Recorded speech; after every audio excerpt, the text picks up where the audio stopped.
রাধে রাধে বন্ধুরা, দেখো বাড়িতেই হয়েছে ঘ্যাটকোল। অনেকে এই পাতাকে খারকোলও বলে। পাতাগুলো আজ সব তুলে নিচ্ছি। এই পাতা দিয়ে আজকে রেসিপি করব, খেতে দারুণ হয় বন্ধুরা। এই পাতার বাটা দিয়ে এক থালা ভাত খাওয়া হয়ে যায়। দেখো অনেকগুলো পাতা হয়েছে। পাতাগুলো কিন্তু কাটার আগে ভালো করে ধুয়ে নিয়েছি। কাটার পরে কিন্তু ধুলে একটু কুটকুট করে পাতাটা। পাতাটা কাটার আগে ধুয়ে একটু বড় বড় করে আলগা করে ধরে কেটে নিয়েছি। এভাবে কেটে নিতে হবে, তাহলে কিন্তু কোনোভাবে একটুও কুটকুট করবে না। এবার এখানে আমি কেটে নিয়েছি একটা বড় সাইজের পেঁয়াজ, 15-16 পিস রসুন, আর দুটো শুকনো লঙ্কা, কয়েক পিস কাঁচা লঙ্কা। মিক্সিতে দিয়ে দিলাম 1 চামচ কালো জিরে। এবার কুচনো পাতাটা আমি দুবারে দিয়ে মিক্সিতে পেস্ট করে নিয়েছি।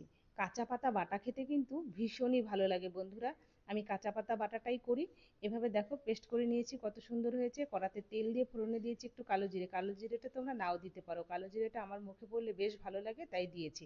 এবার বাটাটা দিয়ে দিলাম পরিমাণ মতো লবণ, হলুদ।